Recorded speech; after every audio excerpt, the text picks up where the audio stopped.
Hello மக்களே, soybean வந்து ஒரு டைம் இப்படி ஃப்ரை பண்ணி பாருங்கள். ரொம்ப டேஸ்ட்டாக இருக்கும். நீங்கள் சாப்பிட்டுக்கிட்டே இருக்கலாம். அதை கீழே வைக்கணுமே மனசு வராது. அந்த அளவுக்கு நல்லாயிருக்கும். கண்டிப்பாக இந்த மாதிரி செஞ்சு பாருங்கள். நான் சோயாபீன் அந்த சின்ன சைஸ் தான் வாங்கியிருக்கேன். அதை வந்து தண்ணி கொதிக்க வச்சுட்டு கேஸ் ஆஃப் பண்ணிவிடுங்க. அதுக்கப்புறம் வந்து இந்த சோயாவடியை போடுங்க. அது நல்லா ஊறட்டும். கொஞ்சம் நேரம் நல்லா உள்ளே அமுக்கி விட்டு நல்லா மூடி ஒரு 5 நிமிஷம் விட்டுருங்க. 5-10 நிமிஷம் அப்படியே ஊறட்டும் அந்த சுடு தண்ணியிலே. எவ்வளோ நேரம், ஒரு 10 நிமிஷத்துக்கு மேலே வைக்க வேண்டாம். ரொம்ப நேரம் வச்சா ரொம்ப ஊறிடும். 10 நிமிஷம் விட்டு எடுத்து புழிஞ்சு எடுத்துருங்க.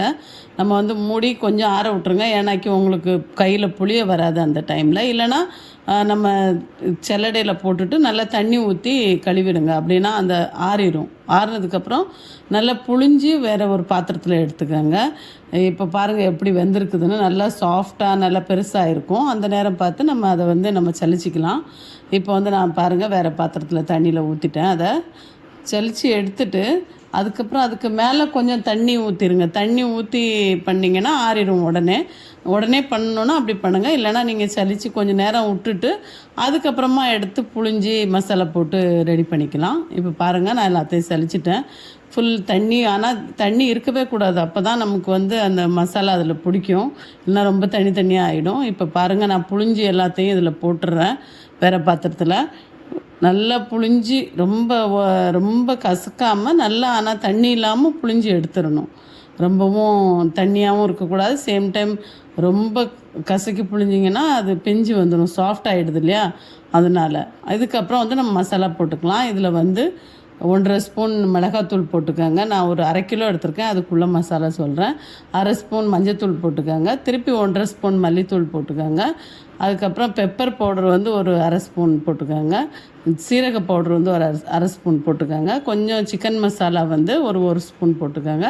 அதுக்கப்புறம் வந்து இஞ்சி பூண்டு வந்து ஒரு 2-3 ஸ்பூன் வர அளவுக்கு போட்டுக்கோங்க. இஞ்சி பூண்டு நல்லாவே போட்டுக்கலாம். 3 ஸ்பூன் இஞ்சி பூண்டு போட்டு இதுக்கு மேலே வந்து நீங்கள் உங்களுக்கு உப்பு கொஞ்சம் போட்டுக்கோங்க.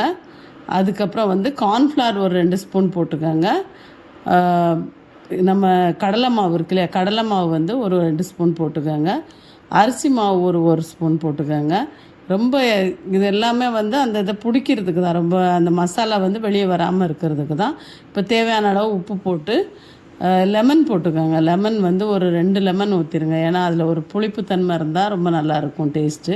அதுக்காக தான். இதில் நீங்கள் பெப்பரோ சீரக பவுடரோ எது உங்களுக்கு ரொம்ப பிடிக்கும் அதை கொஞ்சம் கூட போடலான்னா போடலாம், ஒன்றும் பிரச்சனை இல்லை. நிறைய பேர் கலர் போடுவாங்க. நான் கலர் யூஸ் பண்ண மாட்டேன். அதனால நான் கலர் போடலை. அந்த ரெட் கலர் வர்றதுக்காக கலர் யூஸ் பண்ணுறவங்க கலர் யூஸ் பண்ணிக்கிறாங்க. அது ஆர்கானிக் கலராக இருந்தால் நீங்கள் யூஸ் பண்ணிக்கோங்க, பிரச்சனை இல்லை.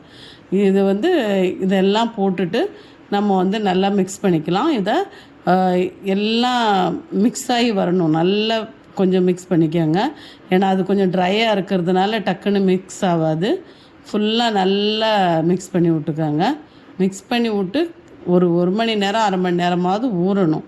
நீங்கள் டைம் இல்லை அப்படின்னா ஒரு 20 நிமிஷமாவது ஊற வச்சுக்கோங்க. அப்போ தான் அந்த உள்ள உப்பு பிடிக்கும். இல்லைனா உப்பு பிடிக்காது. நீங்கள் சாட் மசாலா இருந்ததுன்னா சாட் மசாலா கூட கொஞ்சம் போட்டுக்கோங்க. அந்த புளிப்பு உப்பு எல்லாம் அதில் கொஞ்சம் நல்லா இருக்கும். அது இன்னுமே நல்லா டேஸ்ட்டாக இருக்கும். நான் போடலை, நீங்கள் போடணுன்னா போட்டுக்கோங்க. இப்போ வந்து நம்ம எண்ணெய் அடுப்பில் வச்சுக்கலாம். வச்சுட்டு நம்ம வந்து அதை ஃப்ரை பண்ணி எடுத்துடலாம். ஃப்ரை பண்ணுறது வந்து கரெக்டாக ரொம்ப சூடாக எண்ணெய் வைக்கக்கூடாது. எண்ணெய் வந்து மீடியம் ஹீட்லேயே தான் அது ஃப்ரை ஆகணும். அதுதான் ரொம்ப முக்கியம். ஏன்னா ரொம்ப ஹீட்டாக வச்சிட்டிங்கன்னா மேலே கருகிடும், உள்ளே வேகாது. அதனால தான் இதை வந்து கரெக்டாக பார்த்து போட்டுக்கோங்க.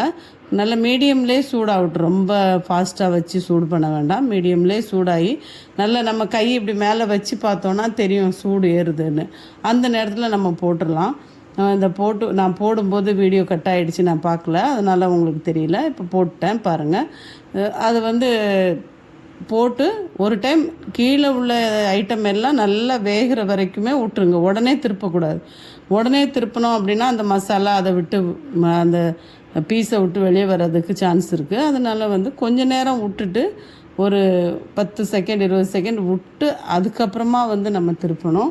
நல்லா இல்லைன்னா 1 நிமிஷம் விட்டுருங்க. அப்படியே அந்த 1 நிமிஷம் வரைக்கும் அது அந்த கீழே உள்ளதெல்லாம் வெந்து பிடிச்சிரும். அந்த சோயாபீனோட பிடிச்சிரும். அதுக்கப்புறமா நம்ம திருப்பினோன்னா பாருங்கள், ஒரு மசாலாவுமே வெளியே விடாது, நல்ல மசாலாவாகவே இருக்கும். 2 டைம் 3 டைம் திருப்பி திருப்பி போட்டுக்கோங்க. கிண்டி விட்டு எடுத்திங்கன்னா சூப்பராக இருக்கும். கிறிஸ்பியாக இருக்கும், மேலே உள்ள சாஃப்டாக இருக்கும், டேஸ்ட்டும் ரொம்ப நல்லாயிருக்கும். கண்டிப்பாக செஞ்சு பாருங்கள் நீங்கள். இது எந்த அளவுக்கு நல்லா இருக்குன்னா, உங்களுக்கு சிக்கனும் இதுவும் வச்சா இதை தான் நீங்கள் ஜாஸ்தி சாப்பிடுவீங்க, அந்த அளவுக்கு நல்லாயிருக்கும். கண்டிப்பாக செஞ்சு பாருங்கள். மேலே கொஞ்சம் கருவேப்பிலை தூவிடுங்க. அதுக்கப்புறமா வந்து இதை எடுத்துடலாம். நான் ஒரு டிஷ்யூ பேப்பர் வச்சு எடுத்திருக்கேன். ஏன்னா எண்ணெய் இருந்தால் கூட நமக்கு சாப்பிடும்போது எண்ணெய் வாயில் வரக்கூடாது இல்லையா, அதனால நல்லா எண்ணெய் ஸ்ட்ரெயின் ஆகணுன்னு எடுத்திருக்கேன். ஆனால் அவ்வளோ எண்ணெய்லாம் இது குடிக்காது, இந்த அளவுக்கு எண்ணெய் குடிக்காது. ஏன்னா நம்ம எல்லா ஃப்ளாரும் போட்டிருக்கோம் இல்லையா, அதனால அது எண்ணெய் குடிக்காமல் தான் இருக்கும். பாருங்கள், டிஷ்யூவில் கூட எண்ணெய் இருக்காது, அவ்வளோ அழகாக வந்துடும். ரொம்ப டேஸ்ட்டாக இருக்கும். கண்டிப்பாக செஞ்சு பாருங்கள். ஏதாவது டவுட் இருந்தால் எனக்கு மெசேஜ் பண்ணுங்கள். Thank you so much.